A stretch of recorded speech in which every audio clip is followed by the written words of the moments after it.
Round one. Fight. Heroes never die. I'm Commander Shepard, and this is my favorite store on the Citadel. I used to be an adventurer like you. Then I took an arrow in the knee. Power, sex, sex, power. They both come down to one thing. Hungry gamers. Hello, hello, hello, and welcome everyone to the 320th episode of the Hungry Gamers podcast. We are powered by ATEBIT.net and those sexy audio-based legends over at Audio Technica. Go upgrade your audio game today over at audiotechnica.com. I'm your extremely humble host, Brendan White. You can find me just about everywhere at Brendan8bits. And joining me today, as is tradition, my podcast, Ride or Die, the necromancer to my sorcerer. You can find her on them socials at Miss Allie Hart. Miss Allie Hart, how the bloody hell are ya? Almost got it. You almost got it. Damn it. I rolled the dice and I knew it was like 1 in 5, 20% chance. To be fair, like of the two that you chose, it was a pretty fair choice. Like I would either play those two. Talking about Diablo for those that aren't informed. Yep, that is true. But yeah, I mainly run sorcerer. Okay, Sorceress? we can bury the lead straight away. We both played sorceresses, I guess you could say. Sorcerai? I don't know how you Worcestershire pluralize. sorcerers? Yeah. Yeah, oh, that's a tough word. Worcestershire, if you read it like just phonetically off the bottle. I've never had an issue with it, but I think it's because my father would use it constantly. It's a good sauce. It's good on everything. Well, not everything, but I don't mind a little drop of it on a steak once in a while. Bit of Worcestershire. I think it was more of an ingredient used in like stroganoff, I believe, or maybe it was goulash. But shout out to the Eastern European cuisines there. That is some stuff. But yeah, we're here, episode 320 THG, and I guess we can just jump right on into something we alluded to off the jump there. Yeah, Diablo IV. We were fortunate enough to get into that closed beta last weekend. The open beta is running right now as we record here on Saturday, the 25th of March here in Australia / Friday, the 24th in the US and the broader world. But yeah, Miss Hart, as the resident Diablo superfan between us, I am very late to the franchise, obviously, but I've been enjoying my time after jumping in from 3 and now into this beta. How you been finding Diablo 4 so far? So we both played sorcerers, from what I can gather. Yes, yeah. I picked my standard. I've always gone sorceress. And I was glad to see, because in these beta tests, they limited what classes that you could choose. So I was a bit concerned when I heard that, but luckily my class was there. So I got to run through with a team of 4 and complete missions, do all the other little side quests as well. And I love it. I think they've done a fantastic job, and they've just absolutely elevated Diablo. I know a lot of people have kind of had mixed opinions on what kind of style they prefer. Some people prefer the more cartoony style, I believe people are referring to, which is of the previous. But this new style, this almost realistic kind of style that they've gone for, I think is stunning. The introductory video sequence into the story and establishing wasn't it gorgeous? Like in a mess up way, of course, but it was gorgeous. Like absolutely stunning. Yeah, it was some nightmare fuel-y stuff, but in the best way. Oh, yeah, but in the best way, which is the only way. And I've got to say that then character creation, I think they've done well with it. There were some limitations I found in making a completely customizable character, but sometimes you got to appreciate those kind of limitations, especially when you are a person that maybe wants to go really hyper detailed when you create a character. So I kind of like that it kind of put you in your place a bit of like, yeah, you can customize it a little bit, but you can't go too crazy. So, and the best compliment I got was from Benny, and he said, "Did you make your character look like you?" And it's far from it, but the fact that tone that kind of came across to Benny, I'm like, hell yes, sure, yes, thank you, I appreciate that. But yeah, from character creation, picking like what kind of skill tree you're going to follow, which was I liked how they designed this kind of point system into your skill tree and what paths you're going to choose and what kind of skill sets you're going to choose for your character. And then overall, moving along the map was a bit of a slug. A lot of old skills that I completely forgot from the previous Diablo. Like, I don't want to admit how long I was running around before forgetting that you could actually click on a town center and just transport there. You didn't actually have to have any kind of like unlock for that. You could just click on your map and double click and send yourself there. That is great, but overall traversing the map it's good. It can be a bit of a slog sometimes when you're trying to open up new areas. But overall, it looks gorgeous. Gameplay is classic Diablo with some added elements to keep it a little bit more fresh. And then obviously the added element of running with your crew or running without or running solo. They give you options of different quests of like running solo or running with friends. And then obviously lifting up the difficulty level if you are running with a team as opposed to running solo as well. So I had a lot of fun. I really, really enjoyed it. And the best compliment that I can give is that I was kind of sad that all that time and all that work that I put into my characters, like it was like hard stop at 25. Mm-hmm. And then I'm like, but I want to do so much more. I'm so invested in this. So I think that's a pretty positive review of the beta so far. Yeah, it's been super fun. So similar beats with my experiences. Yeah, I created a sorcerer because Necro was unavailable, as well as the shaman. Is that yeah. what? Yeah, so all of them are available this week in the open beta, which is great. So you've got all of the classes to play should you choose this weekend. But yeah, I set up a sorcerer. She ended up looking like a mixture of Eva Green and Yen from The Witcher.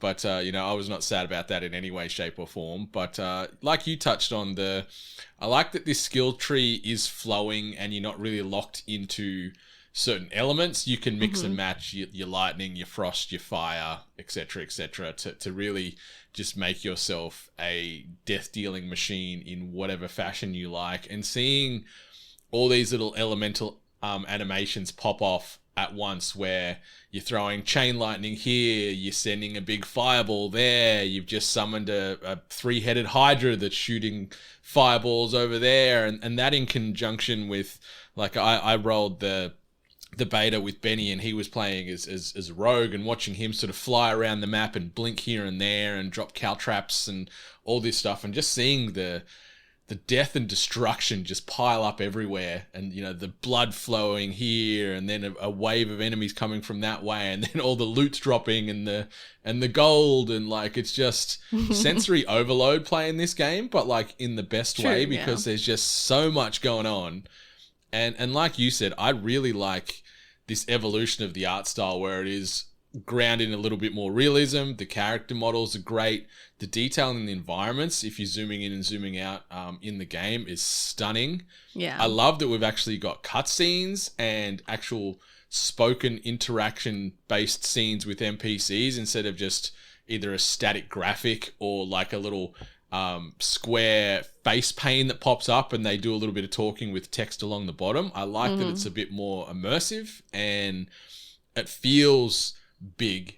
Like the world's big, the enemies are big. I like that there's some verticality in the levels too, where you can climb up and down certain areas so you can get to certain levels within the map. It's great. The story's sick. Like it is so metal is the easiest way to put it, and Lilith seems to be a hell of an antagonist that you're sort of tackling here, and it's just, cults and blood sacrifice and hell on earth and all that Diablo goodness all coming at you at once. But yeah, I was a little sad too. I didn't get to 25. I think I stopped at 24 last weekend.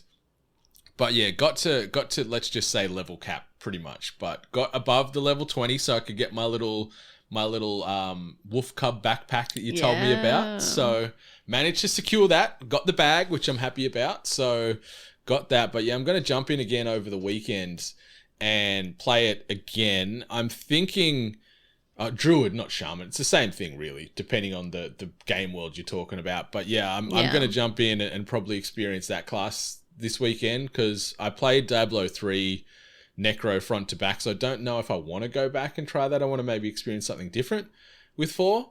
So yeah, I'm thinking of playing as the Druid or the Shaman or the Boomkin or whatever you want to refer to this class as, where you can change into other animals and do all kinds of crazy things. So that's probably what I'm going to play this weekend. But yeah, Diablo 4 beta has been a ton of fun. Very excited for it when it comes out on June the 6th. 6623 2 times 3 666 if you want to get crafty. So yeah, it feels good, plays good, looks good. And I'm hyped come June to get the full release in my hands and roll through all kinds of hell. Yeah, same. I'm looking forward to also the extended mission sets and everything that you can upgrade beyond level 25. I definitely hit a lot of walls when it came to that. Also, I wonder how much more of when it comes to armor sets, weapons, the upgradability of those, because I started upgrading and changing my look, and they have the now save slots as well, so for your special requirements and such, so that you were able to have certain save slots for armor loadouts along with weapons and such. So I was already doing that purely for fashion purposes. But I'm looking forward to see, if we get more, if we can do more and work in more. And then, I'm going to probably try Necromancer this round of beta just to try it out. I maybe have dabbled in, I can't remember, but it seems like the best thing to do during a beta is to just try the other one.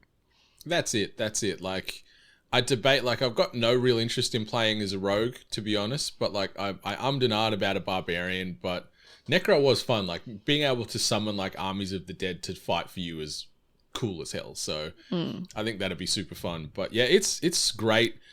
I love the character customization. I like what you mentioned with the armor sets and the fact that you can go to your little save room in the inn and go to the vanity closet and transmorg all your armor sets and weapons. So as long as you've obviously broken down said armor or weapon, you can then use the look of that item on any piece of clothing or weaponry in that grouping. So you can really tweak your character's aesthetic to suit your needs, which is awesome, because you could get a cool sword that's a bit underpowered but looks great, or a cool headpiece with the same type of thing. You're like, I want to wear that, but it's shitty. So you just break it down and then you just transmorg that look over the top of your good headpiece or sword. So yeah, it's cool. Just little minor quality of life things like that just make the game feel a lot more whole and a lot more you, I guess you could say. Yeah, exactly. Also, full disclaimer, my team and I ran into technical difficulties. It is a beta though, so I give that clear. There was obviously the wait times,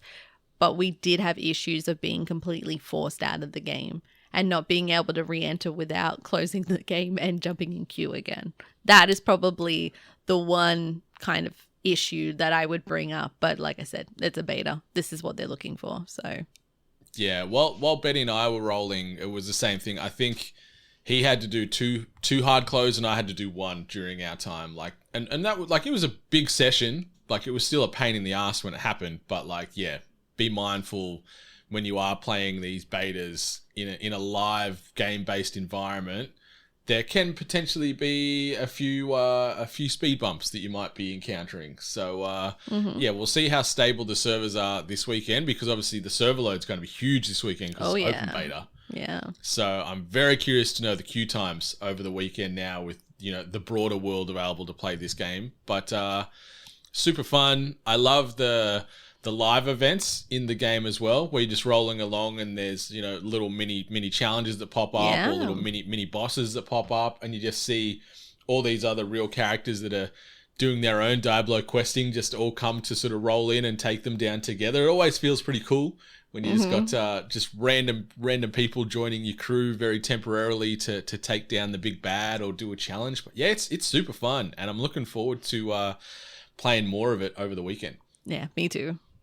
Yeah, and you've also been playing a bit of the old Fortnite Creative 2.0, I see. Yeah, I was very curious when Epic mentioned this previously. Like, I already dabble in the creative maps, and for those who don't know, what Fortnite does is it gives players the option to build their own maps, game modes, using resources out of Fortnite. And it doesn't necessarily have to be a battle royale. Like, the ones that I play, some of them are referred to as parkour maps, which are essentially running obstacle courses, jumping, maneuvering, and dodging certain things. And I like doing those because they're kind of fun. You earn XP, by the way, doing these creative maps. So that's another thing that people could be aware of, is that you earn XP and you can level up that way.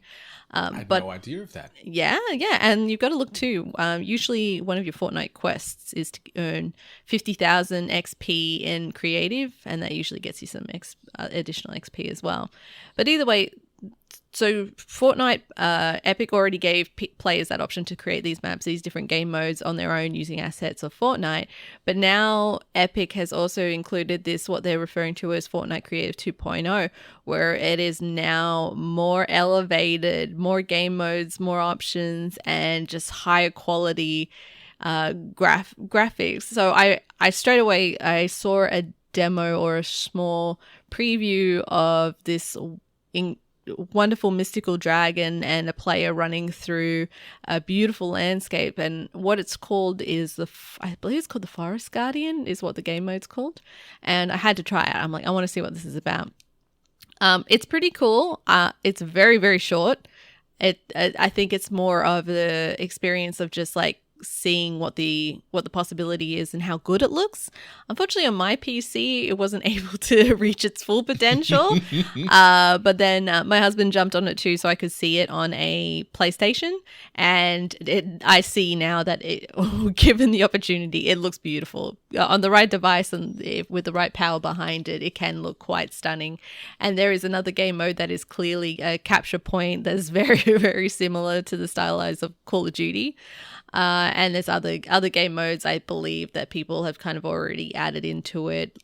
Very familiar, where it's the game mode in Fall Guys, where it's like it brings up a fruit and you've got to stand on the panel. Oh, yep. Yeah, like those kind of similar ones. So yeah, just extending that, and then it's always good to attach players to have their names and Epic creator codes and stuff attached to these game modes as well, so they can get rewards and benefits if they have a popular map or one that fans really enjoy as well. So I think it's great. I think it's great potential, and it's only going to further put Fortnite and Epic up the forefront of gaming, really. Yeah, I agree. Like, I saw that that little gameplay slice of the Fortnite sort of dragon thing you just mentioned, and holy moly, I was like, what is this? I beg your pardon? It was stunning. Like, Unreal Engine 5 that Epic obviously peddling, and now that's sort of what Fortnite's running on in the back end. Like, you can see the graphical improvements just going from season 3 to season 4, but now you're starting to see the possibilities with the Creative 2.0 edition, where people are like been recreating so many different famous games or scenes or moments from games. And I even saw some stuff overnight where they've recreated the original Fortnite map. That's what everyone's excited for, yeah. And holy moly, like the skill set of some of these developers, whether they be professional or casual, is absolutely astounding. Like, it's so cool to see. And like you said, the possibilities of where this could go is mind-blowing. Like, there's so much potential there. And the cool thing as well, broader sort of stuff that they showed this week from an Epic perspective, where they did some focus and highlights of the new enhancements with the Unreal Engine, where Epic did a bit more of a prolonged deep dive on it, and showing the face capture and how easy and seamless it is to integrate in by using something as simple as a smartphone to pull some of this stuff in. Like, the tools that are getting more readily available, getting made more readily available, to the general public to be able to make games or play around and do their own thing is awesome. So I'm very excited to see what happens. But yeah, that trailer, or that sort of showcase of that dragon scene you mentioned, I saw it, I was like, what is this? Stunning, this looks right? amazing. I haven't played it yet, but I watched a few minutes of it when it got dropped during the week, and yeah, the jaw was on the floor. Yeah, and there was this other video sequence that I saw. I didn't play it, so I can't come from that standpoint, but I saw it. It was like a shooter mode where you went up against a massive mech, and it looked incredible. I was in disbelief when I saw it. It's so fantastic seeing these really hyper detailed character designs and such, and then you kind of like swing it back to these. I don't want to say classic cartoon style Fortnite characters that they have, a little bit goofy looking, some a little bit more simplistic in design. So it's pretty funny seeing that contrast between classic cartoon to this almost semi-realistic kind of detailing. So it's so great. Fortnite, the latest iteration is so great. I cannot get a Crown Royale to save my goddamn life at the moment. I still haven't got one, and it is breaking my heart. Oh really? Yeah, it's a bit rough out there. But then in the same sense, like I've got to be honest, and I know that some of the professional players have also said this, that they're finding that Epic Fortnite, they're really trying to get people into games really fast. But what happens is that you will still encounter bots, and like the professional players don't like that because they obviously want a more competitive gameplay. But then, like, I don't know, it kind of makes me feel a bit, like, undeserved on some winnings if I know that, like, some of those kills that I got or some of those things were up against bots, especially this late into my Fortnite career. Yeah, but, I guess it's better just to get into a game with some real people and a few bots than just not being able to get into a game at all, I guess. Yeah, so many like seconds and thirds, like gotten wins, but can't get the back-to-back wins, and it breaks my heart. But the game's great, it plays good, it feels good, you know, it's just more epic awesomeness.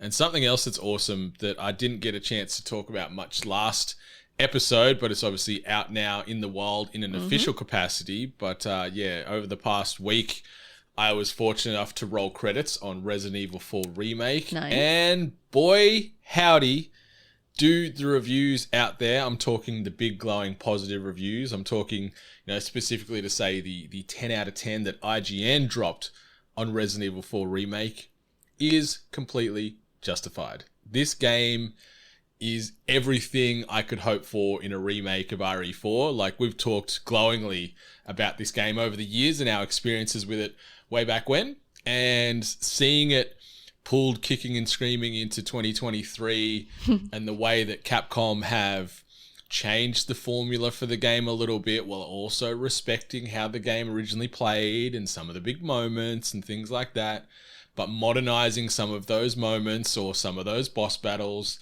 taking out all the goddamn QTEs and stuff. It is a master's class in remaking. Like, Resident Evil 2 Remake is phenomenal and special, and I adore it, but I think RE4 Remake sits above that now, and it is awesome. I love it. I've started to already go back and replay certain chapters and try and get more achievements done and more be a bit more of a completionist with the game, because it's sunken its Los Plagas parasite fangs or tendrils or whatever into me very strongly, and jumping back into the boots of Leon and, you know, going and saving the president's daughter in some sleepy European village, you know, it's a story that just writes itself, and it's so good. And it looks great. The combat is awesome. Some of the battles and the gunplay is phenomenal, and it's very violent. And just seeing some of the way that the enemy's bodies react to certain guns shooting them, and like limbs getting blown off, or like parts of the face getting removed from shotgun pellets, and like, it is a time. And it is, you know, the best parts of action and horror blended together, just like what Resident Evil 4 originally did way back when. They've done it again now, where this game is true to its roots, but it also feels very fresh and new in the way that they've retooled, reset, redesigned certain moments from the game, or like removed other moments from the game and then like inserted new ones with nods to those other former moments that might not have sort of fitted into the flow. But oh my god, this game is hard. I'm excited for you to play it. I hope you do play it eventually, because I know you loved 4, and I want to get your opinion on the remake, because it is special, special, special. And yeah, it's one of my favorite games I've played in I don't know how long. Here's my point is I have played it.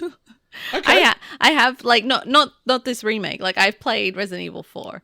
So I've already had the experience of Resident Evil 4. I'm not in a rush to play the remake. I've watched people play certain segments of the remake and it looks great. It looks really stunning. I don't need to play it right now. I've got a little too many things on my plate, both real life and gaming wise. There's a lot of battle passes out there, and there's Destiny, there's Fortnite, and there's other games. There's Diablo this weekend. You know, there's a lot to juggle through. My husband's going to play it. It's going to play Resident Evil 4, so I'm assuming I'm also going to get that kind of secondary experience. Maybe I'll just play a bit of it just to kind of see if I can get a little bit of comparison to the oh my god, my brain's fighting on what I played it on. The GameCube version? Thank you. My brain was saying Dreamcast, and I'm like, that ain't right. The GameCube experience. The thing that I'm hearing a lot of people say is that it feels like the controls feel a lot better. And I don't know how far back you remember, but I do remember it was a bit clunky. So it's good to see that has been taken care of. And some of the bad guys, on a previous episode, I said that the bad guys didn't look that scary. But based on what I've seen now, it seems like they have actually made a lot of the bad guys a little bit more scary and a little bit more detailed. So I also like, as you mentioned, the transition between when you down some of the bad guys and then that transition into the whipping back and forth and all that sort of stuff. I think that's been done a lot better too, and is a little bit more graphic. So it's a little bit more intense and high intensity of like making sure you get that final shot in before anything bad can happen. Yeah, like I've just been playing on the standard difficulty, but it has been challenging more often than not. Like ammo, as is tradition with a good survival horror game, is always scarce. So you're always juggling weapons and prioritizing, do I hold those couple of shots in that magnum just in case a big boss is coming, or do I use it now on this sort of medium challenging enemy that's giving me grief because I've got all these other lower end trash mobs chasing me and trying to eat my soul as well. So there's always that risk versus reward playing these games, and I like that there is some additions to Leon's sort of toolkit where he can parry and he can evade, so you can sort of jump or roll out of the way of attacks or block a certain attack with your blade, and then you can counter attack by hitting R2 or right trigger or whatever the hell it is on PC to Alt F4 probably to do something like that on PC. Not, but it feels good because typical Resident Evil, as you mentioned, like the old controls of yesteryear and way back in 2005, like they did re-energize Resident Evil a lot with 4, going over the shoulder and make it more action-oriented, but yeah, it still was a little tank control-y, a little bit more floaty. Yeah. And the funny thing is, Leon, like he's a young, fit man. He's working now for the president for some like COVID ops team, but like when you're running, it feels like nothing more than just like a brisk power walk. Yeah. And I always chuckle because you're getting chased by stuff and Leon's just like, can't catch me, but you might catch me. So like, I think it adds probably to the stress too, because there's some enemies in this game that would scare the Grim Reaper. Like there is some freaky ass character models. And then like you touched on too, when you down certain characters, they don't instantly die. The Los Plagas might mutate and pop out of its head as a giant tendril thing of death that chases you, or something else might change. So yeah, the dead ain't always dead when you down them or you blow their head off and stuff. So you have to go over there and right trigger, to stab it in the head with your trusty blade to make sure it's done, or bad shit's going to come for you. Like, it's so good. And oh my God, I'm in love with everything about this game. And yeah, Capcom, hat tip to everyone involved with this game. The RE engine as well that they've made the last few Resident Evil games on, as well as, the latest Devil May Cry and stuff. It is very special. The art and the graphical detail they can get out of these characters with this RE engine is great. Like there's some great emoting going on with characters, the various expressions that they show. And just that mixed in with these really hyper detailed environments, like that creepy European backdrop with the castles and the decrepit village and the caves and all that. Like, it is all the chef's kisses. And yeah, some of the big set pieces returning from RE4, but just changed slightly, are great. Some of the big boss battles that you might know from that 2005 entry making a return, just with a much, much creepier coat of paint or some new mechanics, is awesome. And yeah, it is so good, and I cannot speak highly enough of this game. We're going to have a spoiler cast coming out in the next couple of weeks to dive deep, deep, deep on RE4, which I'm excited about. But for now, it's my favorite game of 2023 so far, and I think probably when it's all said and done, going to be one of the games of the year on many of people's list.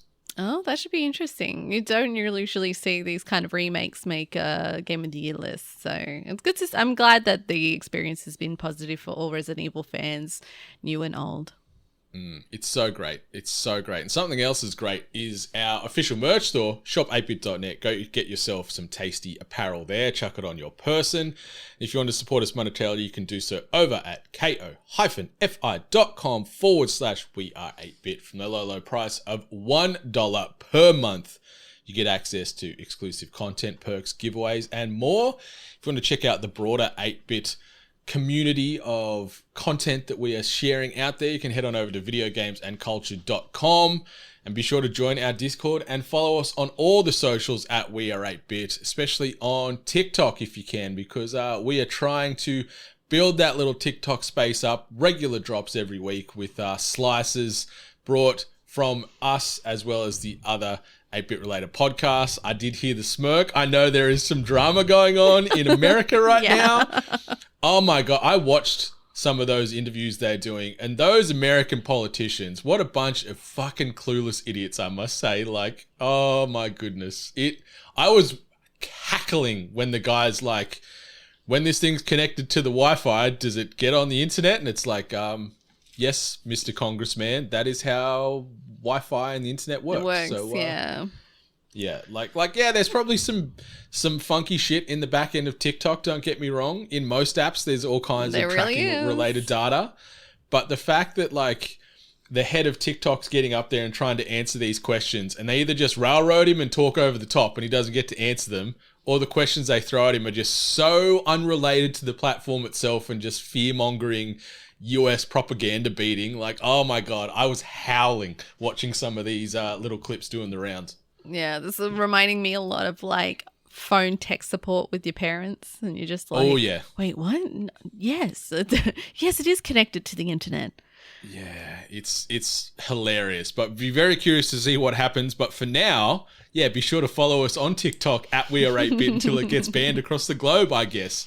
But let's shift gears and jump into this. This week's news headlines. Presented by Audio-Technica.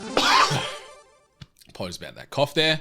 The first bit of news, I just wanted to bookend straight on in off the back of that Resident Evil 4 news there. So Resident Evil 4 Remakes, the Mercenaries mode is going to be launching on the 7th of April. Capcom has announced this past week.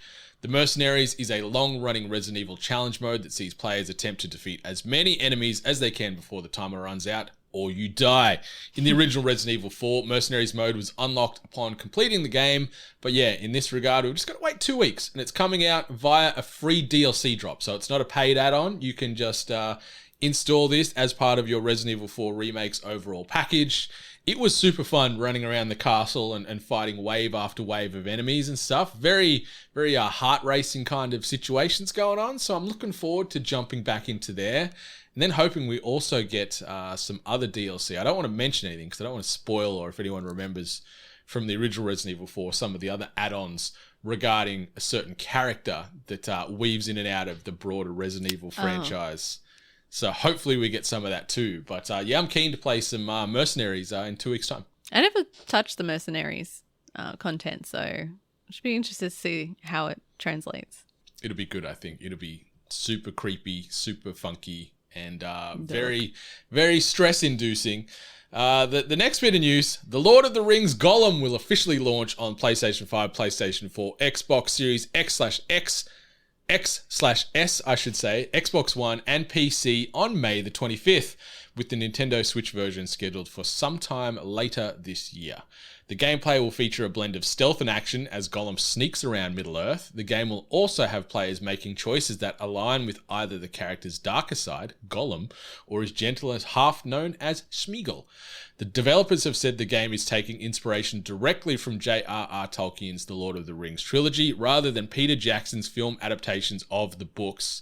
So I love me some Lord of the Rings, whether it be in book or video game form. Very big fan. But this game, like, I don't know if it's the art style, the character in general, the gameplay that I've seen.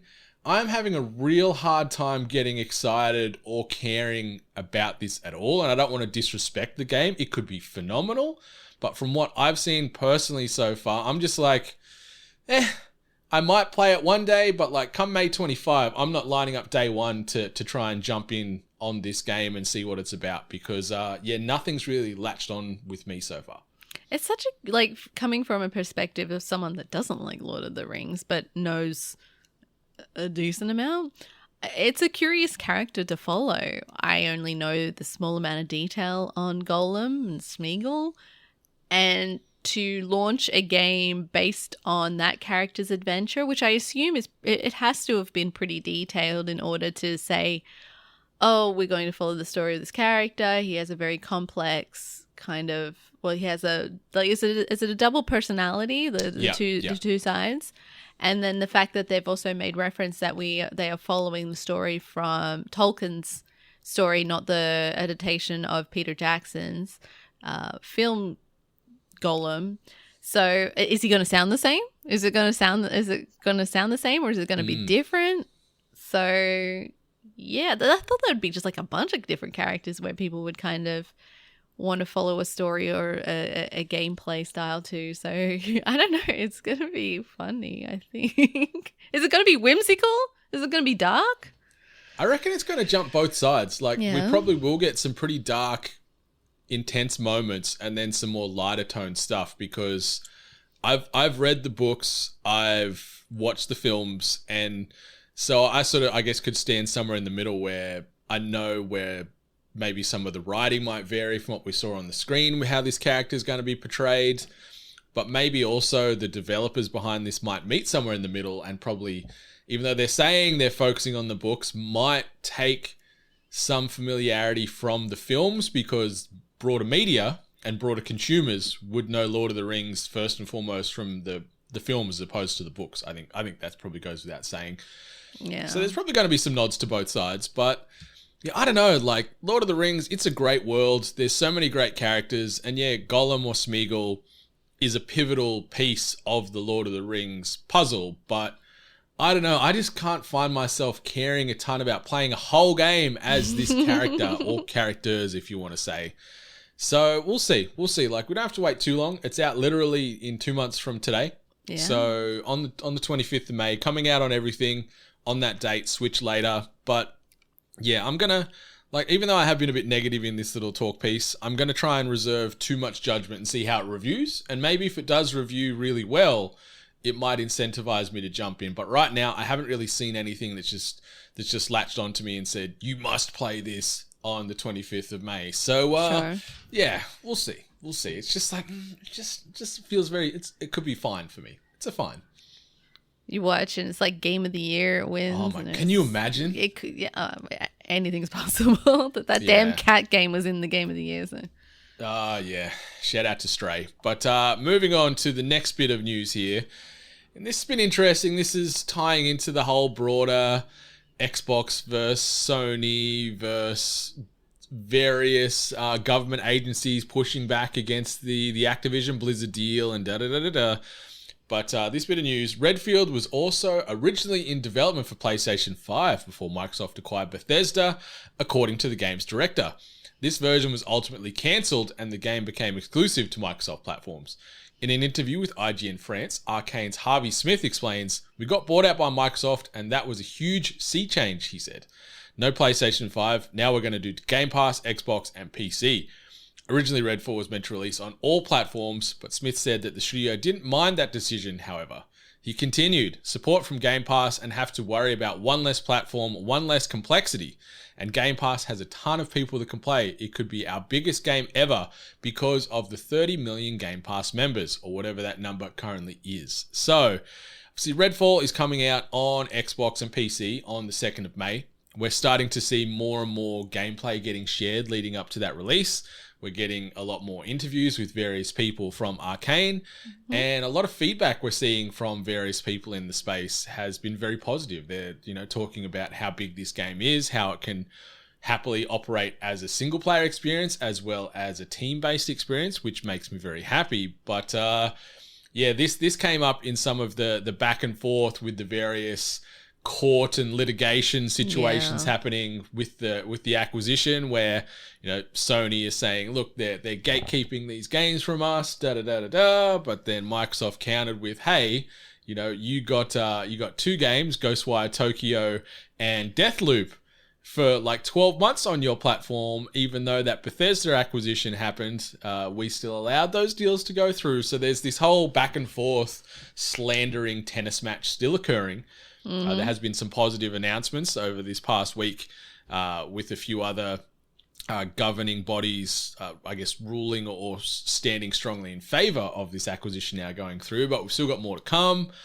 But yeah, Redfall, May 2nd, was going to be on Sony as well as Xbox and PC. That is not the case. I'm excited to play it on Game Pass day one. But yeah, Redfall, Sony, Microsoft, drama. What you got? I mean, I've so far established that I'm not really super interested in playing Redfall. So anything regarding Redfall really doesn't really get on my radar much. The whole idea that they were originally going to be able to be on PlayStation 5 before the Microsoft Bethesda sale went through. But then I thought it was going to be a negative. But then the interview said that they were happy in the sense that that was one less console that they had to worry about, and I assume some kind of development complexities that they didn't have to worry about anymore by having to develop on another console. So I guess that's a positive. I am now trying to open my eyes more, because I definitely came from the perspective of like, why would Microsoft want to gatekeep games? They've been pretty open-minded, and they've obviously had these statements of saying they want games to be for everyone. But then you read these kind of news stories that are coming out where you are finding out that games were originally going to be on a console and then getting cancelled. So it's kind of like, oh, okay, so there is a little bit of slimy behavior happening, and obviously Microsoft hasn't been doing well with having Microsoft exclusives. So then trying to buy studios and then taking games away from other consoles so they can have exclusives, it sounds a little petty.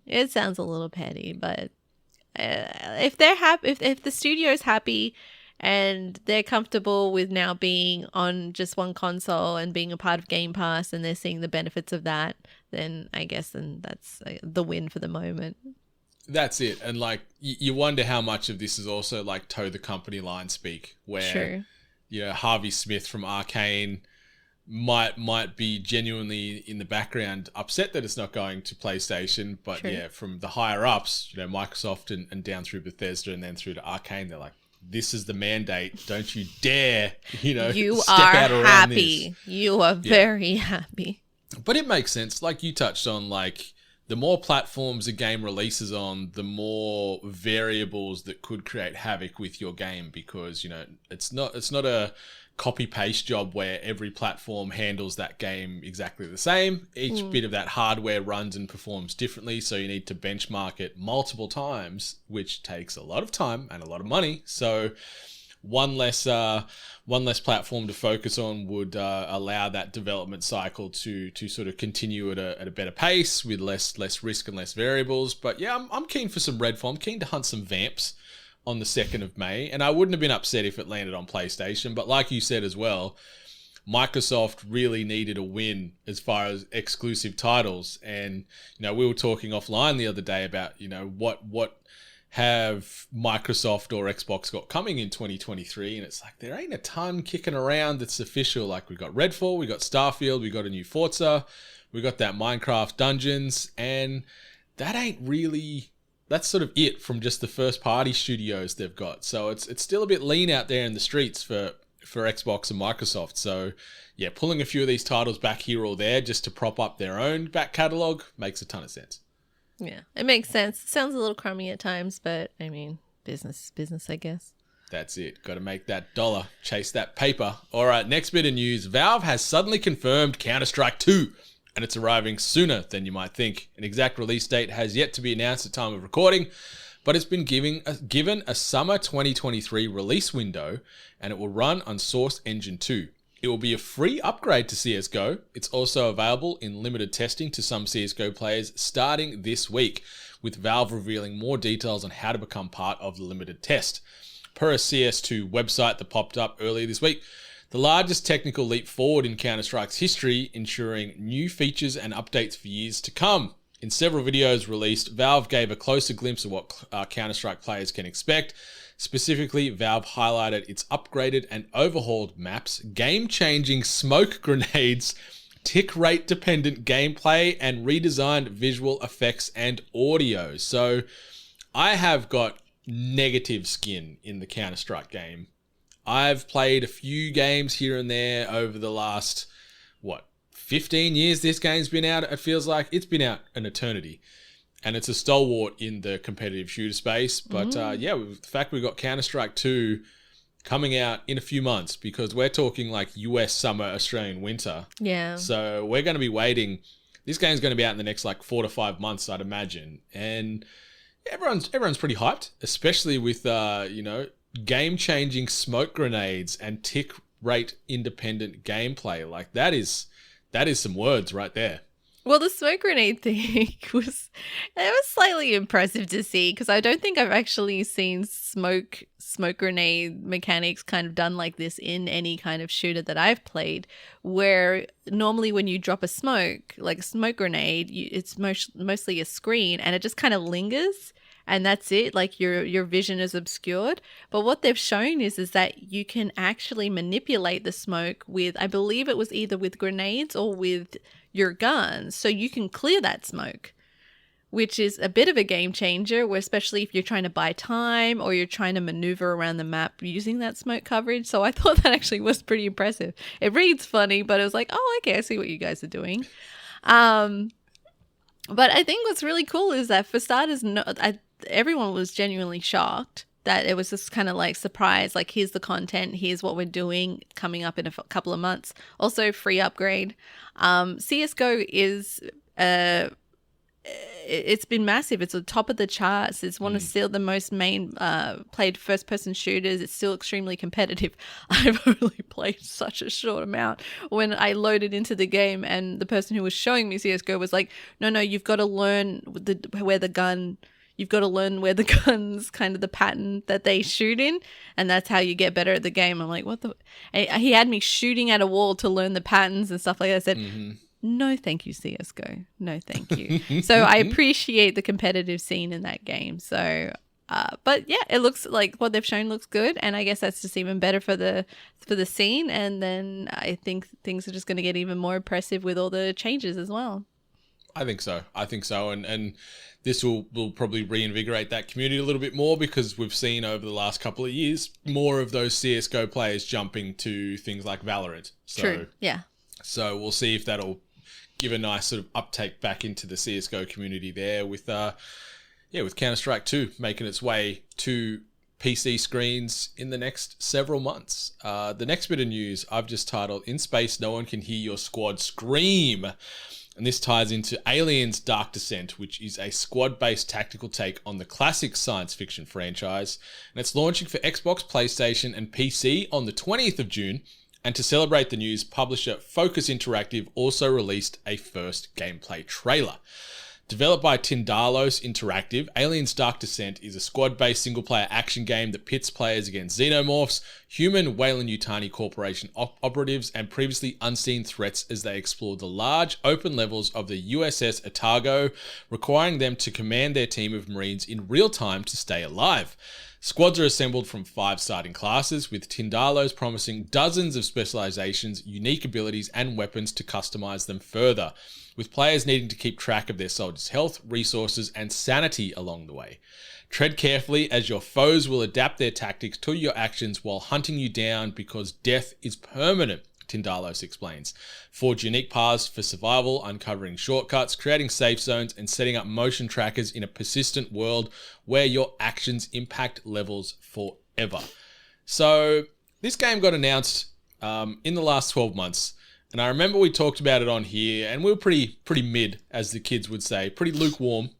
But I watched this trailer last night before I went to sleep, so I don't know if I was a bit like sleep deprived / overstimulated at the same time, but I watched this trailer and I'm like, you know what? This kind of looks fun. Like, you commanding a squad of 5 colonial marines, we could say, running around, squad-based, trying to do certain things.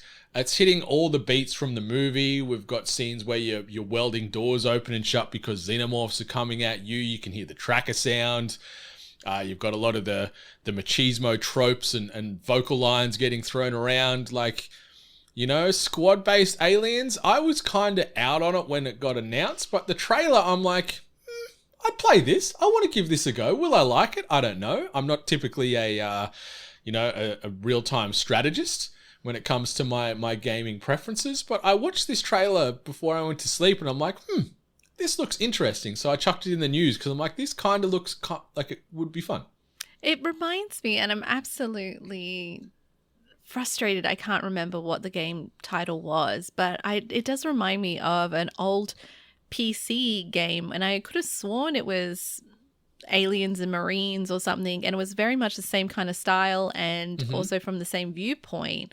It looks obviously way more polished and a little bit more spooky, but when it comes to real-time strategy and action like this, it's just not my thing. I don't really enjoy that kind of real-time strategy. So while it looks cool and obviously attached to the Aliens franchise, I'm still not that interested in it. Maybe I will dabble in it, but I'm not rushing out to play it just because of its attachment to the franchise. So hopefully it turns out well and it gets some fans into it, but not me in particular.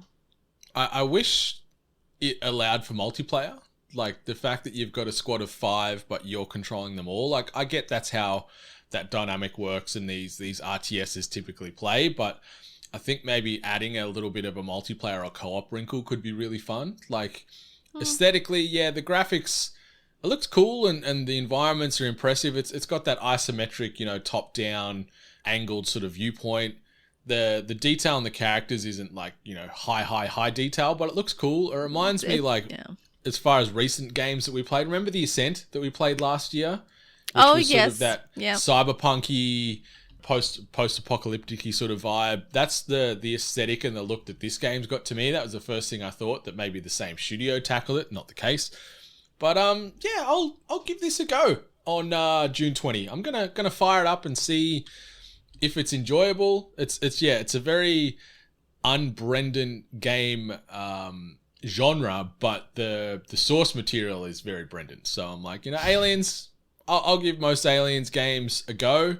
Most of them hurt me and leave me very sad for playing them, but let's see. Let's see if Dark Descent can buck that trend of horrible recent Aliens-based games. We'll see. We've had a very rough time with the Alien franchise and Predator. We really have. And Predator. Yeah. Alien versus Predator, the old PC games 1 and 2. This and them and I'm blanking on the name. What's the Alien first-person survival horror game? How can I not remember this? Which is pretty much the best. Oh, Alien. It just left my brain, like a lot of things. Play us out, listeners. Isolation. Alien Isolation. There we go. God, my brain. I need another Suntory. But yeah, Alien Isolation and Aliens versus Predator 1 and 2 on the PC back in the late 90s. I think maybe 2001 was the second one. I can't remember. But they're the best games from those universes by far. And yeah, it's been more more misses than hits when it comes to games made in those worlds. So, yeah, I'm waiting with bated breath to see if Dark Descent could be a little bit of a surprise sleeper hit. Like, I don't think it's going to be a game of the year type of contender, but if it's fun and it can capture that that tension and that hysteria that Aliens is known for, I'm down.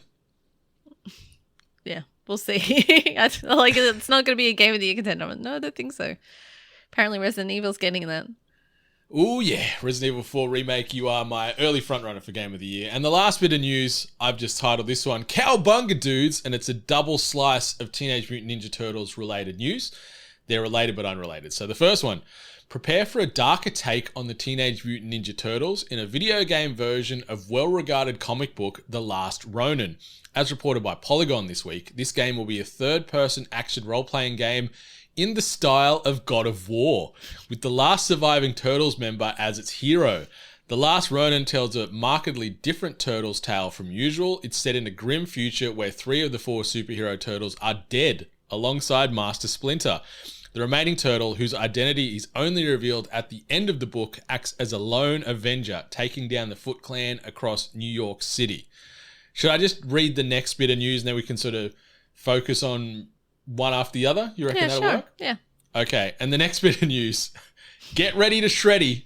Shredder, yes, the villain from Teenage Mutant Ninja Turtles, has made his way into Call of Duty Modern Warfare 2 and Warzone 2.0. Admittedly, Shredder is not exactly known for his use of guns, with the leader of the Foot Clan generally preferring his metal blades over firearms. However, here he is, suited and booted with a rather deft use of a rifle and ready to take on any operator who stands in his way of victory. Along with the Shredder operator skin, the Shredder Tracer Pack operator bundle also comes with 3 weapon blueprints. These are the Oroku shotgun, the Sakai assault rifle, and Shredder's steel claws. The bundle also includes a weapon vinyl, a vehicle skin for the light tank, and a Foot Clan weapon charm.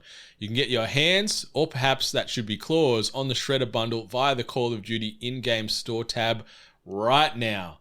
So 2 very, very, very different Teenage Mutant Ninja Turtles announcements. I just want to quickly say on the second one, Shredder coming to Call of Duty is one of the most bizarre, weird, unexpected collabs I've ever seen, and I am all for it. And then on the first one, regarding the third-person action role-playing game in the style of God of War, covering the Last Ronin comic. I haven't read that, but I've heard it's a really good read, and it's really dark and heavy. That sounds like it could be super fun.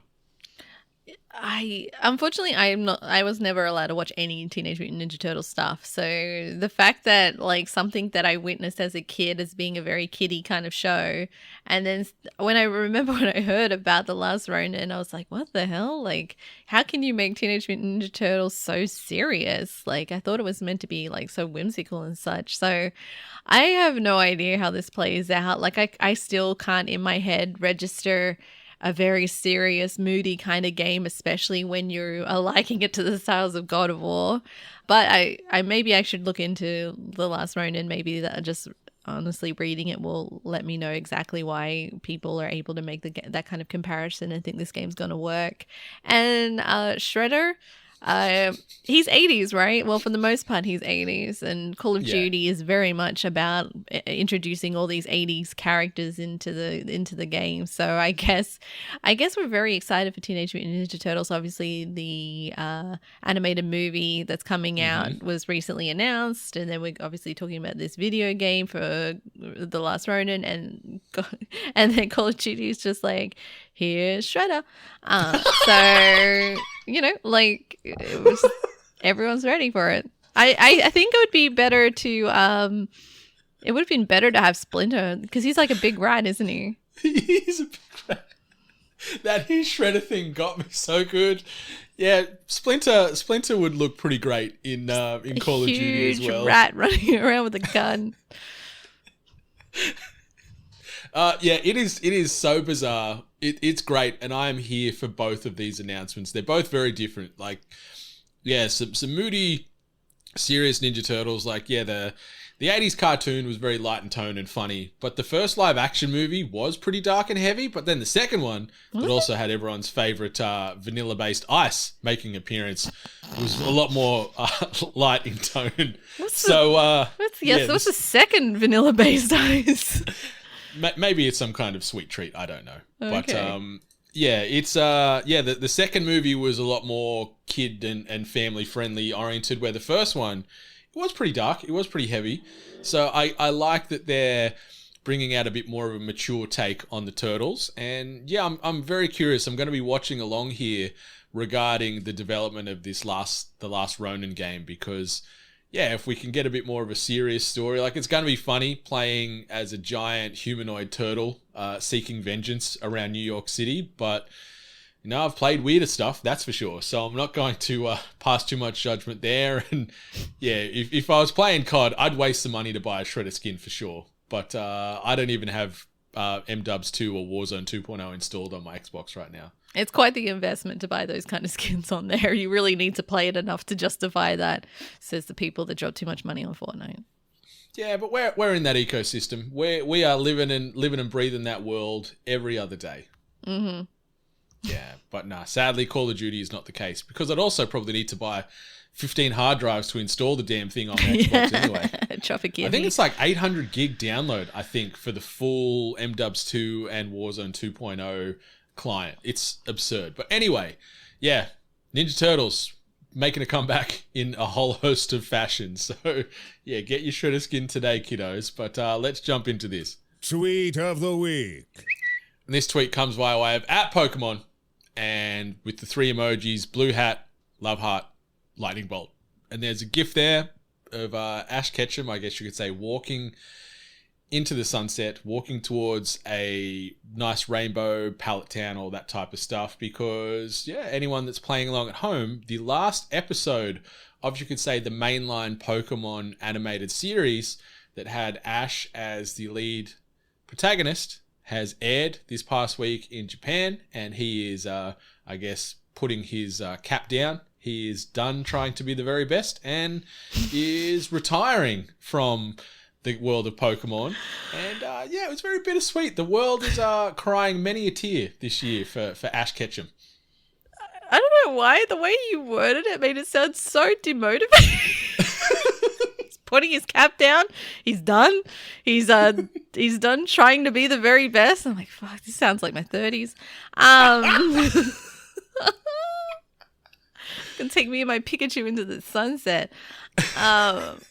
It's a very emotional thing. Like, I honestly haven't been following the animated series. There was a time where we all watched it. We all grew up probably watching it on Cheese TV or Agar's Cartoon Connection.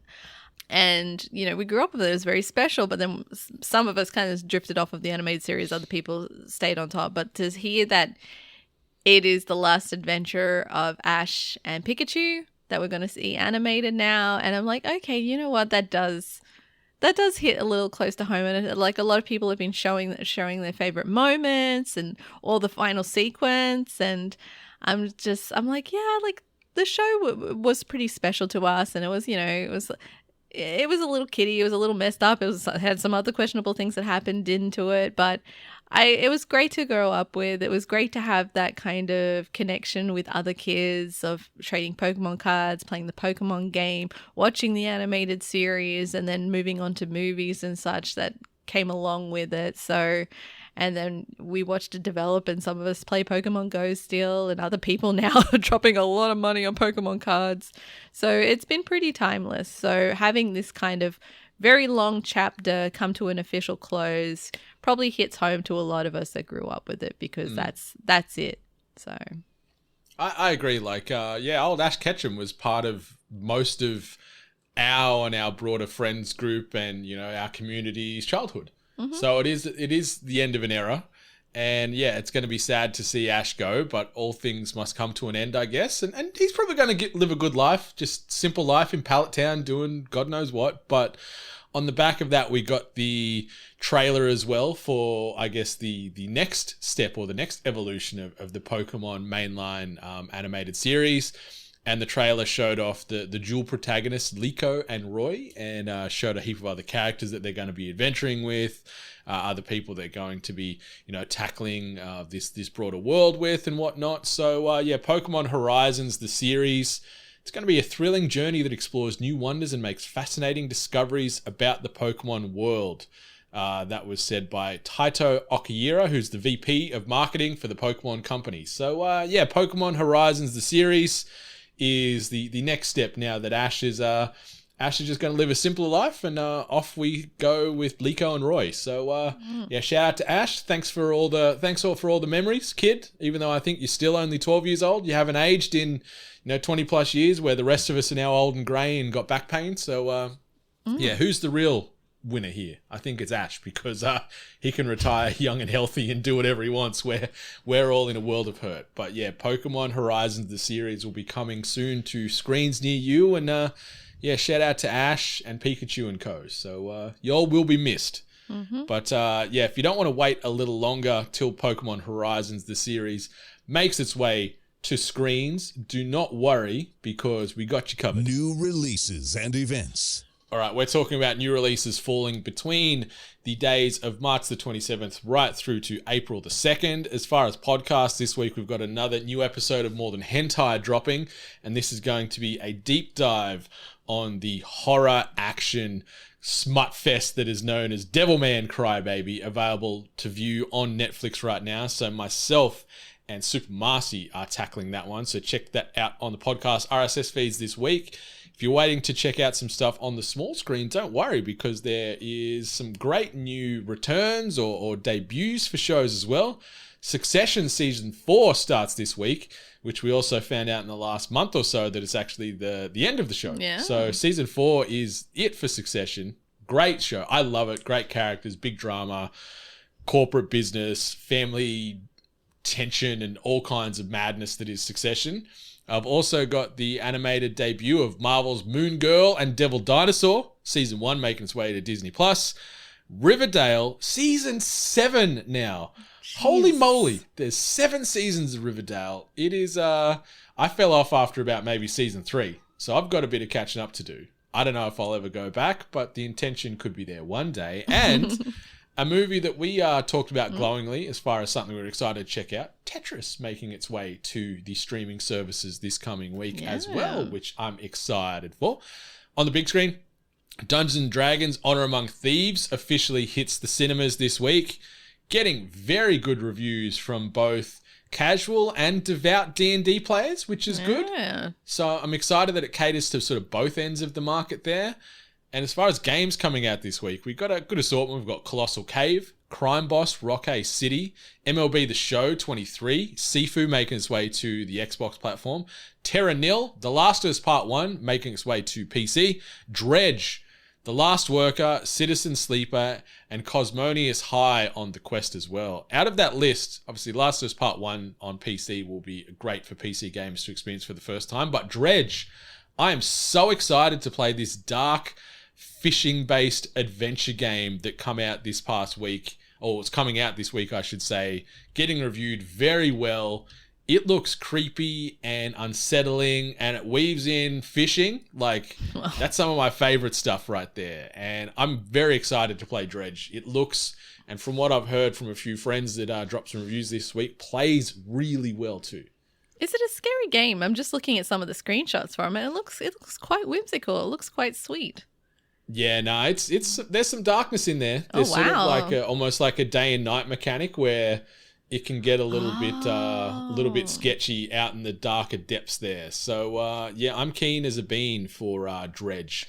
Miss Hart, anything on that list there, whether it be small screen, big screen games that you got your eye on this week? I really would love to see what Crime Boss is like. This is that game that has every 80s icon in it for whatever goddamn reason.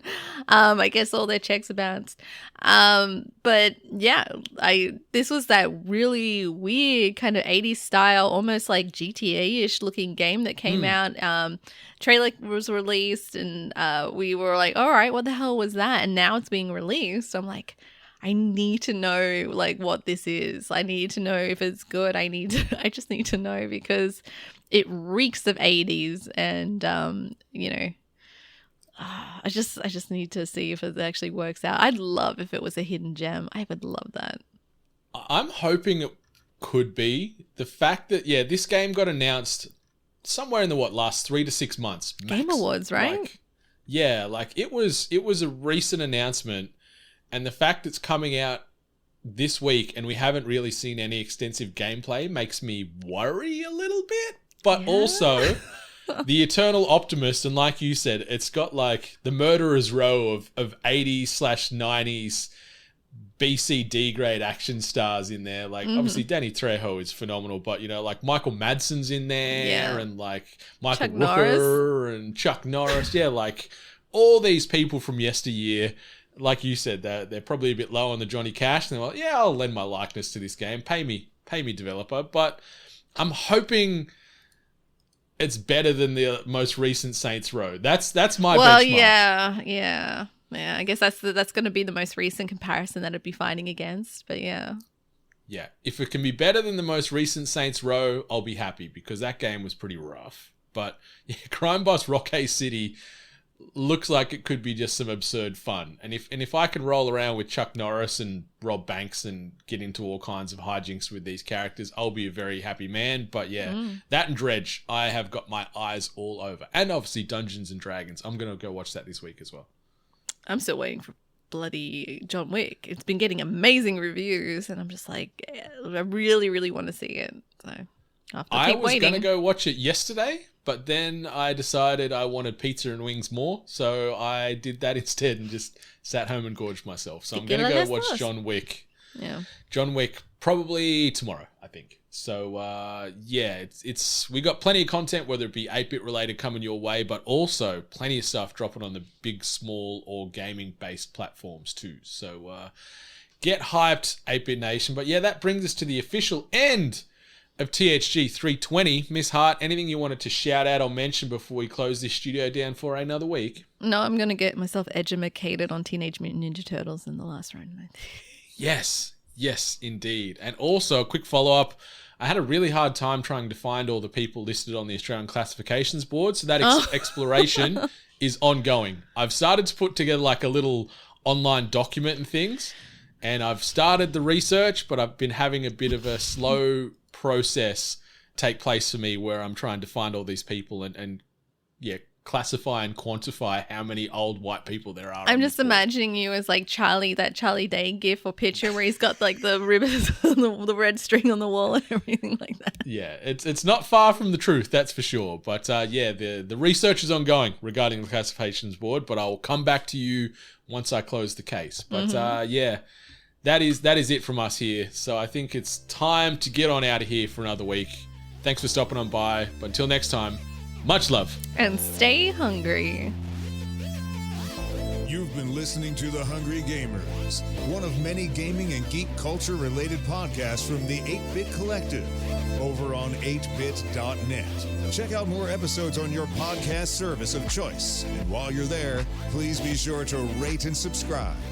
Until next time, boys and girls, stay hungry.